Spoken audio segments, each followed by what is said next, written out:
भाइयों बहनों और दोस्तों, फिर से एक बार परमेश्वर का वचन मैं आपके सामने लेके आ रहा हूँ प्रभु यीशु का। आमीन। आइए हम इस सुंदर दिन के लिए हम शुरू करते प्रार्थना से। पिता परमेश्वर, हम धन्यवाद देते सुंदर दिन के लिए। प्रभु धन्यवाद देते इस समय के लिए। प्रभु परमेश्वर, जैसे परमेश्वर ये वचन आ रहा है प्रभु, आप इस वचन को परमेश्वर आप प्रेरित करना आपके आत्मा के द्वारा। परमेश्वर मैं विश्वास करता हूँ प्रभु, आपका वचन सामर्थ्य आएगा प्रभु परमेश्वर, जो हमारे चित्तों में उतर कर परमेश्वर एक नया सत्य बन के जिएगा प्रभु। मैं आने वाला समय आपके हाथ में देता हूँ। इस प्रार्थना यीशु मसीह के नाम से करते सुन और कबूल कर। आमीन आमीन। आइए हम आज परमेश्वर ने कहा कि मैं सारा अधिकार आपको दिया। जैसे यीशु मसीह ने अपना अधिकार दुष्ट आत्माओं के ऊपर किया था, हम उसके बारे में आज थोड़ा सा सीखेंगे कैसे दुष्ट आत्माओं के ऊपर हमें अधिकार लेना है। आमीन। आइए हम जाएंगे मरकुस वचन 16 में, चैप्टर 16 वर्स 17। मरकुस 16 में वचन 17। मरकुस 16 वचन 17 कहता है, और विश्वास करने वालों में ये चिन्ह होंगे, और विश्वास करने वालों में ये चिन्ह होंगे कि वे मेरे नाम से यीशु के नाम से दुष्ट आत्माओं को निकालेंगे, वे दुष्ट आत्मा को निकालेंगे, नई नई भाषा बोलेंगे, और वे नई नई भाषा बोलेंगे। आमीन। जब तक यीशु मसीह इस धरती पे आए तब तक लोगों को सही ज्ञान नहीं था दुष्ट आत्माओं के बारे में, शैतान के बारे में और दुष्ट आत्माओं के बारे में लोगों को ज्ञान नहीं था, क्योंकि बहुत सारा चीज जो लोग साधारण समझते थे, लेकिन यीशु मसीह ने बताया वे सारी चीजें आत्मिक है। आमीन। हम लोग सोचते हैं जब भी बीमारी है, नहीं मामूली चीज है, लेकिन यीशु मसीह जब इस धरती पे आए उन्होंने बोला ये मामूली चीज नहीं है, लेकिन इनके सब बीमारियों के पीछे आत्मा का, एक दुष्ट आत्मा का काम है। आमीन। जैसे उदाहरण के लिए हम में से बहुत लोग जो बीमार होते हैं या निर्बलता या कमजोरी आती है, इनके सारों चीजों के पीछे दुष्ट आत्माओं का काम होता है। आमीन। क्योंकि जब जब पवित्र शास्त्र में लिखा है, हम लूका के 11 में वचन 14 में देखेंगे। एक उदाहरण मैं आपको बताता हूँ। लूका 11 वचन 14 कहता है, फिर उसने एक गूंगी दुष्ट आत्मा को निकाला। एक गूंगी दुष्ट आत्मा को निकाला। जब दुष्ट आत्मा निकल गई, जब वो दुष्ट आत्मा निकल गई तो गूंगा बोलने लगा, तो गूंगा इंसान बोलने लगा, और लोगों ने अचंबा किया। आमीन। अभी यहाँ पर हम देखते हैं यीशु मसीह एक दुष्ट आत्मा को निकाल देता है गूंगे इंसान के अंदर से, और जैसे वो दुष्ट आत्मा निकल जाता है, उस इंसान से बाहर निकलता है, तो ये इंसान बात करने लगता है, यानी कि गूंगापन उसका निकल जाता है। आमीन। और हम यहाँ से क्या देखते हैं कि यीशु मसीह जानता है कि ये जो गूंगापन के पीछे एक आत्मा है जो इंसान को बात करने से रोकता है। आमीन। उसके जबान को बंद करके रखता है। आमीन। इसलिए यीशु मसीह यहाँ पर हमें प्रकट करता है, वो चाहता है कि हम भाई उसके संतान जो हम उसके ऊपर विश्वास करने वाले लोग हैं, वे भी मैं उनको अधिकार देने वाला हूँ। आमीन। तो आप भी जानोगे जब भी कोई इंसान ऐसे बीमारी से पीड़ित होता है, तो आपको पता होना चाहिए कि इस बीमारी के, ये कोई साधारण बीमारी नहीं है, लेकिन इसके पीछे एक दुष्ट आत्मा है।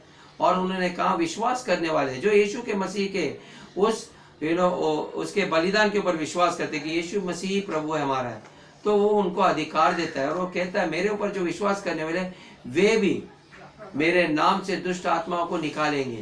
आमीन। यानी कि जब उस दुष्ट आत्मा को आप यीशु के नाम से निकालोगे, तो जो भी बीमारी है उनकी उसके शरीर से निकल जाएगी। आमीन। हम मरकुस 1 में वो देखेंगे और एक उदाहरण देखते हैं। मरकुस 1 में वचन 32 से लेकर 34 तक।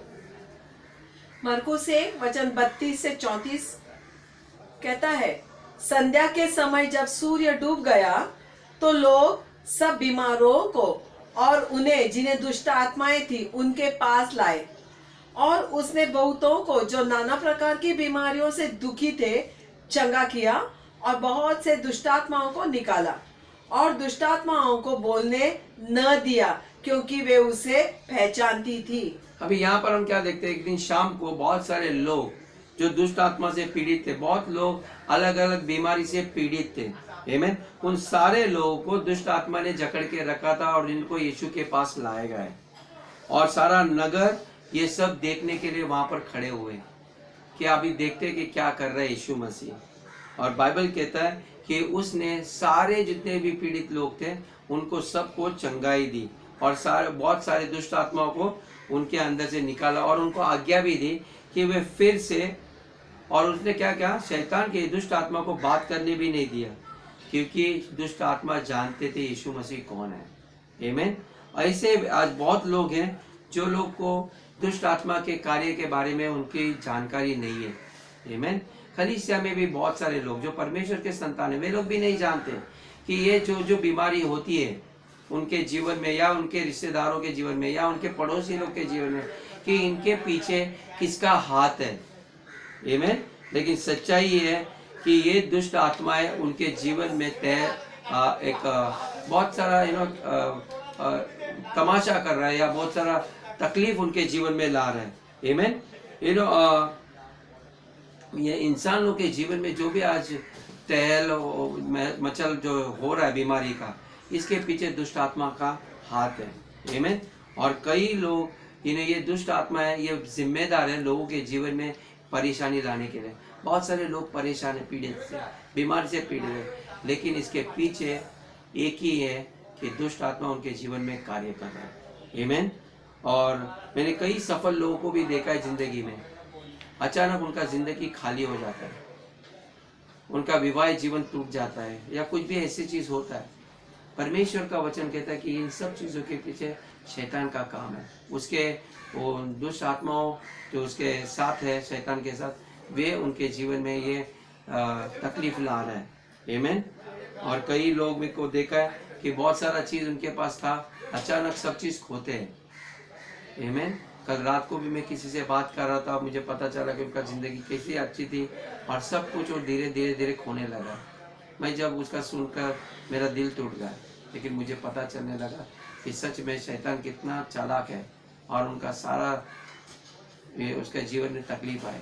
कई लोगों को लगता है परमेश्वर ने ये सब चीज़ किया है। नहीं नहीं, पिता परमेश्वर हमसे बहुत प्रेम करते हैं। यदि वो प्रेम नहीं करते थे तो बाइबल कहता है उसने अपना बेटा हमें क्यों देता था, हमें क्यों बलिदान करता था, ताकि जो कोई उसके ऊपर विश्वास करे, ताकि यीशु मसीह फिर से अपना कार्य उनके जीवन में कार्य करे। बहुत महत्वपूर्ण है यीशु मसीह को हमारे जीवन में न्योता देने के लिए। हर प्रतिदिन हम जब उठते हैं हम उसको बोले, प्रभु मैं धन्यवाद, मैं आपको स्वागत करता हूँ, मेरे जीवन में आप कार्य करना, क्योंकि यीशु मसीह किसी को नष्ट करने आया नहीं लेकिन जीवन देने के लिए और बहुतायत का जीवन देने आया है। आमीन। तो हम धन्यवाद देते प्रभु यीशु का। यदि हम मसीह में हैं तो परमेश्वर ने हमें अधिकार दिया है सारे दुष्ट आत्माओं को निकालने के लिए। आपके जीवन में कोई भी भाग होगा, आपके काम धंधे में, बच्चों के जीवन में, स्कूल में, परीक्षा में, जिस भी क्षेत्र में आपको ये परमेश्वर ने अधिकार दिया, मतलब यीशु के नाम से जो भी आत्मा उनके जीवन में कार्य कर रहा है उनको निकालने का अधिकार आपको दिया। आपको सिर्फ बोलना है जो भी दुष्ट आत्मा, गूंगी आत्मा यीशु के नाम से निकल जा, कैंसर की आत्मा उनके शरीर से निकल के जा, और जैसे वो निकल जाएगा तो वो गांठ जो भी बदन में गठिया होती है वो सारे पिघलने लगेगी यीशु मसीह के नाम से। आमीन। क्योंकि बाइबल कहता है सारा अधिकार स्वर्ग में और पृथ्वी का किसको दिया गया है? यीशु मसीह को दिया है। आमीन। और कहते हैं यीशु के नाम पे सारे बाइबल से एवरी नी, हर घुटना टिकेगा, हर जुबा कहेगी यीशु मसीह ही प्रभु है। इस सृष्टि के ऊपर भी प्रभुता यीशु मसीह की है। जब ये पृथ्वी बेडोल थी, अंधकार में थी, लेकिन पवित्र आत्मा उसके ऊपर मंडरा रहा था। आमीन। और जब वो उसने देखा कि ये अंधकार है तो उसने कहा कि रोशनी आने दे, ज्योति आने दे, और ज्योति प्रवेश हुई। आमीन। आज परमेश्वर ने आपको भी अधिकार दिया है अपना मुंह खोलने के लिए सीखना, अपना अधिकार को इस्तेमाल करने सीखना, और आप कहो यीशु मसीह के नाम से लोग चंगे हो। ये यीशु मसीह के नाम से कोरोना का आत्मा जो भी है इस धरती के ऊपर से निकल जाए, यीशु के नाम से वो निकल चुका है। आमीन। और मैं विश्वास करता हूँ बहुत सारे विश्वासी लोगों ने जिन्होंने यीशु के नाम पे विश्वास किया है, उन्होंने कोरोना आत्मा को आज्ञा दी निकलने के लिए। इसलिए हम देखते हैं कि हिंदुस्तान में जितना प्रभाव नहीं होगा उस बीमारी का। आमीन। हम प्रभु यीशु को धन्यवाद देते हैं, और सारे जो भाई बहन हैं जो यीशु पे विश्वास करते हैं, उन्होंने जो अपना मुख खोल कर अपना अधिकार यीशु का जो हमें दिया गया है इस्तेमाल करने के लिए, आज हम देख रहे हैं कि हमारा हिंदुस्तान और बहुत सारे राष्ट्र आज़ाद हो रहे हैं यीशु मसीह के नाम से। आमीन। ये एक चिन्ह है बड़ा कि परमेश्वर आपके अंदर है, आप एक दैविक चिन्ह हो। आमेन। जब आप निकालते हो और बीमारी निकलती है, ये एक चिन्ह है। शैतान देखकर आपको डरता है कि ये पर ईश्वर यीशु मसीह यहाँ पर फिर से जिया उठा है। आमेन। इसलिए बोलते उठो और चमको, परमेश्वर की महिमा आपके ऊपर आ चुकी है। आमेन। हमें सोना नहीं है, हमें उस अधिकार को, हमें चमकने का वक्त है। हम देखेंगे कि परमेश्वर का राज्य आ चुका है, शैतान का राज्य नष्ट हो रहा है। जब आप लोग प्रार्थना कर रहे हो, आप लोग दुआ कर रहे हो, आप अपनी जगह ले रहे हो, आप एक योद्धा हो यीशु मसीह के हाथ में। आमीन। उसने आपके और हमारे ऊपर भरोसा किया है कि आप इस राष्ट्र को, इस देश को जैसे उसने पहले स्वर्ग बनाया वो हम ही कर सकते हैं। आमीन। Hallelujah, hallelujah. मैं विश्वास करता हूँ आज का वचन आपको प्रोत्साहन दिया है। आइए हम परमेश्वर को धन्यवाद देते हैं। आमीन। पिता परमेश्वर, हम धन्यवाद देते हैं इस समय के लिए। परमेश्वर धन्यवाद देते हैं, मसीह में परमेश्वर आपने हमें अधिकार दिया है कि दुष्ट आत्माओं को निकालने के लिए। पिता परमेश्वर, हम धन्यवाद देते हैं इस समय के लिए कि हम इस ज्योति में, इस सत्य में परमेश्वर हम चलेंगे प्रभु यीशु में, और शैतान के हर एक कामों को परमेश्वर हम नाकाम करेंगे यीशु मसीह के नाम से। पिता हम धन्यवाद देते हैं इस नाम को जो सबसे ऊंचा नाम है, सबसे ऊंचा नाम परमेश्वर, जिसके सामने हर घुटना टिकेगा, हर जुबा कहेगी, हर बीमारी टिकेगी, हर दरिद्रपन झुकेगा परमेश्वर यीशु मसीह के नाम से। और हम परमेश्वर यीशु के नाम से बहुतायत घोषित करते हैं, चंगाई घोषित करते हैं। यदि कोई बीमार इंसान परमेश्वर इस वक्त इस वीडियो के मीडियम के द्वारा देख रहे हैं प्रभु, मैं प्रार्थना करता हूँ कि मैं चंगाई घोषित करता हूँ यीशु मसीह के नाम से। हर एक किस्म की बीमारी के पीछे जो भी आत्मा है उसको मैं बांध देता हूँ यीशु के नाम से, और यीशु के नाम से आप संपूर्ण चंगाई घोषित कर दो। मैं धन्यवाद देता हूँ प्रभु हमारी प्रार्थना को सुनने के लिए। सारा आदर, गौरव, महिमा हम प्रभु यीशु को देते हैं। सुन और कबूल कर। आमीन।